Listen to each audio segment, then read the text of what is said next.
छात्रों, आज हम पुनः सच्चिदानंद हीरानंद वात्स्यायन अज्ञे की उड़चल हारिल कविता की चर्चा करेंगे। इससे पहले भी इस कविता के पद्यांश की हम व्याख्या कर चुके हैं, उसकी चर्चा कर चुके हैं। यह पद्यांश भी महत्वपूर्ण है और परीक्षाओं में पूछा जाता रहा है। तो आज हम इसकी चर्चा करेंगे। संदर्भ की पुनरावृत्ति की अब कोई आवश्यकता नहीं है, क्योंकि इससे पहले पूर्व वीडियोस में यह चर्चा हम कई बार कर चुके हैं।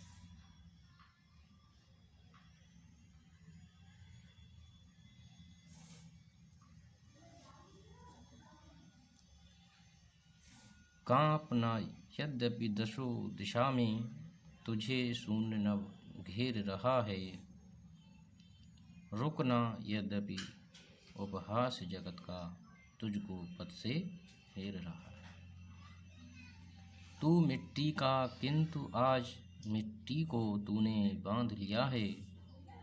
तू था सृष्टि किंतु सृष्टा का, गुर तूने पहचान लिया है।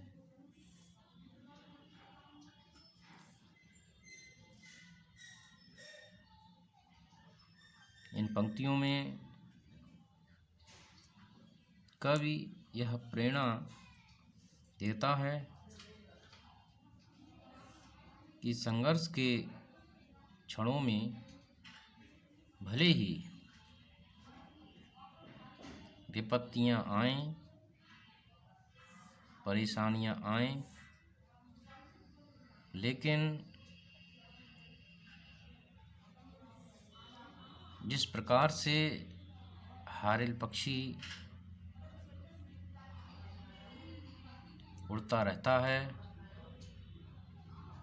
उसी प्रकार से साहित्य सर्जक को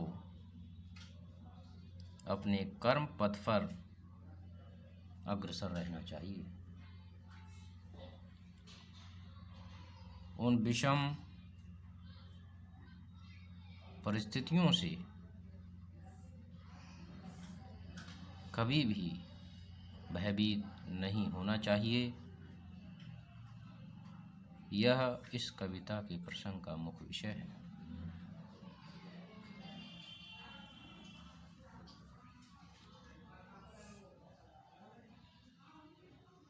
सृजनधर्मी साहित्य साधक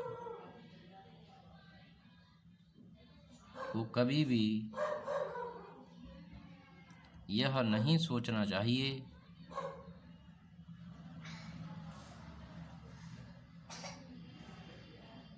कि वह अकिंचन है, उसके पास साधनों की कमी है।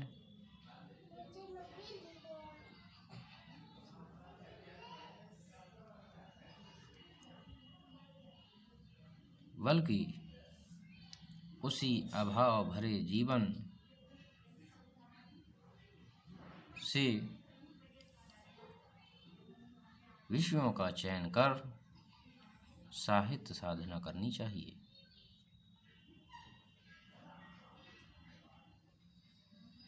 तुझे विषम परिस्थितियों में हताश नहीं होना चाहिए कि कांपना यद्यपि दसों दिशों में, तुझे शून्य नभ घेर रहा है। और रुकना यद्यपि उपहास जगत का, तुझको पद से फेर रहा। कि तुझे कांपना नहीं चाहिए, डरना नहीं चाहिए, भले ही हर तरफ से शून्य नभ कहते हैं आकाश के लिए, घेर रहा हो, हर तरफ शून्यता दिखाई दे रही हो और उस शून्यता से उस अभाव से तुझे डरना नहीं चाहिए। रुकना यद्यपि उपहास जगत का तुझको पथ से हेर रहा है। तेरे साहित्य साधना के मार्ग में भले ही लोग उपहास क्यों ना करें, लेकिन तुझे उससे डरना नहीं चाहिए। अपने कर्तव्य मार्ग पर आगे बढ़ते रहना चाहिए।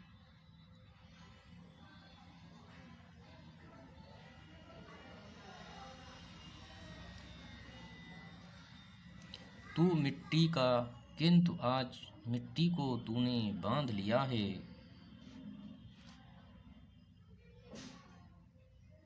तू था सृष्टि किंतु सृष्टा का गुर तूने पहचान लिया है।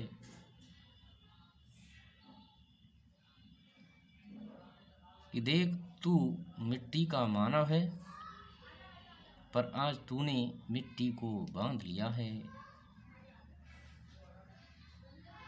अर्थात ये संसार नश्वर है और मिट्टी के समान है, इस बात को तूने पहचान लिया है। मानवीय सृजन क्षमता से तूने इस संसार में अपना स्थान बना लिया है। तू था सृष्टि किंतु सृष्टा का गुर तूने पहचान लिया है। कभी तू विधाता की सृष्टि की एक रचना मात्र था,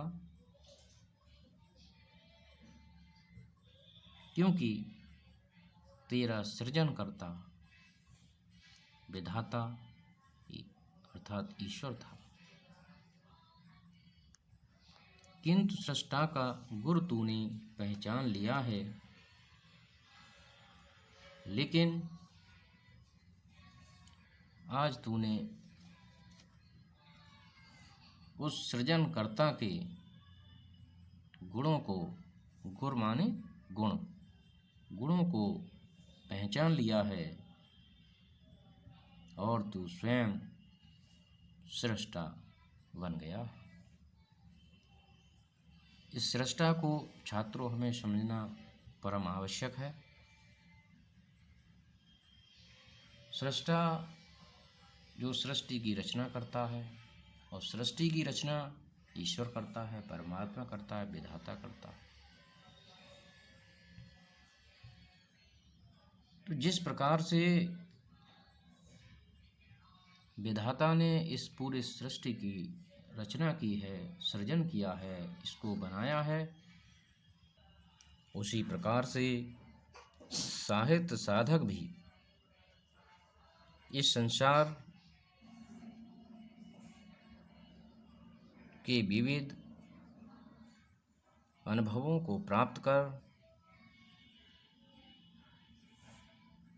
उनसे विषयों को प्राप्त कर उनसे भावनाओं और संवेदनाओं को प्राप्त कर साहित्य सृजन करता है, और उसका साहित्य सृजन ही उसे सृष्टा बना देता है।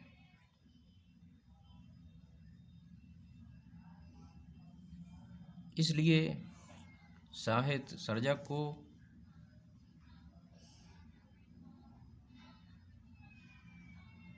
भी सृष्टा कहा जाता है। जिस प्रकार से ईश्वर सृष्टि का सृजन करता है, उसी प्रकार से साहित्य साधक साहित्य का सृजन करता है।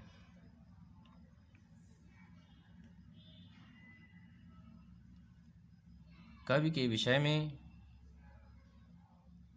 कहा भी जाता है कि कविर मनीषी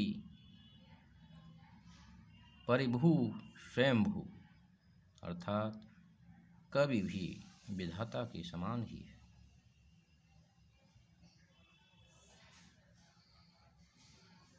इसलिए कवि के लिए यह साहित्य सृजक के लिए गुणों के आधार पर उसके समतुल्य माना जाता है।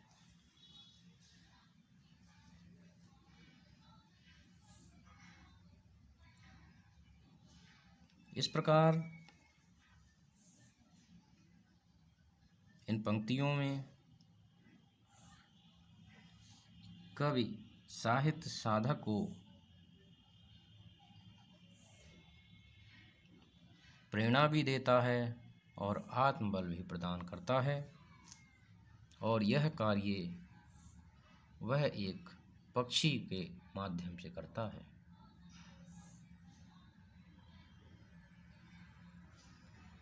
जिस प्रकार से हारिल पक्षी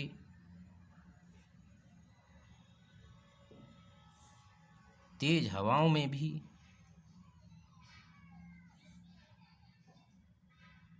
उड़ता रहता है, विषम परिस्थितियों में भी आगे बढ़ता रहता है, उसी प्रकार से साहित्य साधक को निरंतर साहित्य साधना में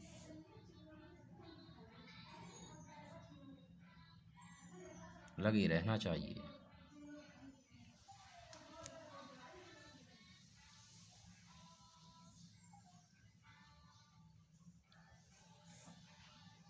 कवि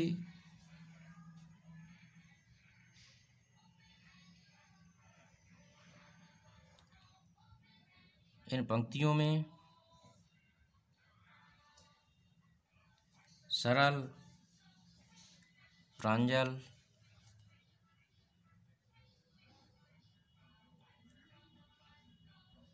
संस्कृतनिष्ठ,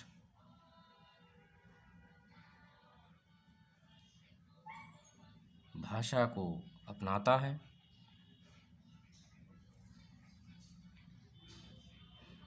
कवि ने इन पंक्तियों में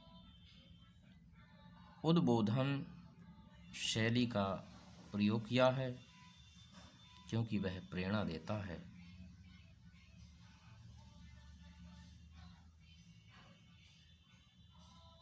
और इसमें प्रतीक को भी अपनाया है। गुणों के आधार पर साहित्य साधक और विधाता में समानता प्रदर्शित की गई है। तो मैं समझता हूँ कि छात्रों, आज यह विषय आपको समझ में आ गया होगा। धन्यवाद।